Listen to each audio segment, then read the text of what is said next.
Tour শুরু থেকে starting থেকে খুবই ভালো ছিল এবং আমরা যা যা করণীয় সব কিছুই করেছি।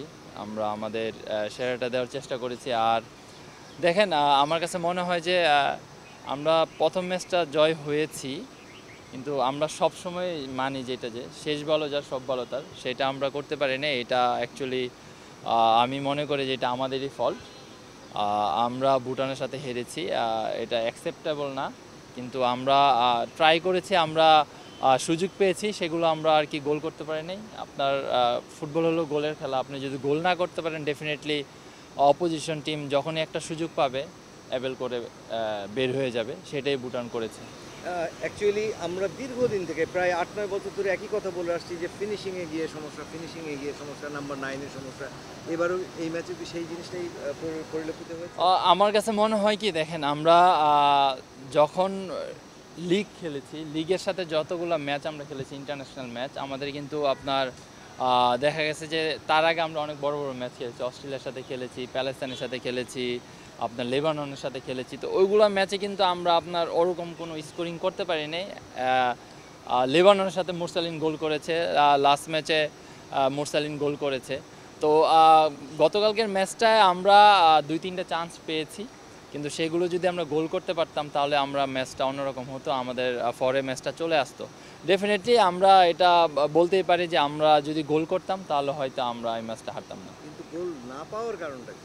না দেখেন, আমি পেলাম আমরা 3-4টা সুযোগ এখন গোল করতে পারলাম, এই জায়গায় আসলে গোল করাটা এবং গোল পাওয়াটা এটা আমার কাছে মনে হয় টোটালি একটা ডিফারেন্ট কাইন্ড অফ সিচুয়েশন। আপনি দেখেন মুরসালিনে প্রথম ম্যাচে গোল পেয়েছে, একটা ইজি একটা গোল পেয়েছে, কিন্তু গতকালকে আমরা 2টা সুযোগ পেয়েছি। ইমন এবং ফাহিম যদি গোল করতে পারতো তাহলে আমাদের ম্যাচটা অন্যরকম হতো এবং আমরা ম্যাচ জিততে পারতাম। তো এটা ডিউরিং ম্যাচে এরকম হতেই পারে, এটা স্বাভাবিক, কিন্তু অ্যাকচুয়ালি আমরা ম্যাচটা হেরে আসছি, এটা এলো বড় ব্যাপার। অ্যাজ এ ভাইস ক্যাপ্টেন নতুন দুজন ছেলে অভিষেক হয়েছে, একটা হচ্ছে রাহুল, একটা মেয়ের রাহুল এবং মিরাজ, এদেরকে কেমন দেখলেন?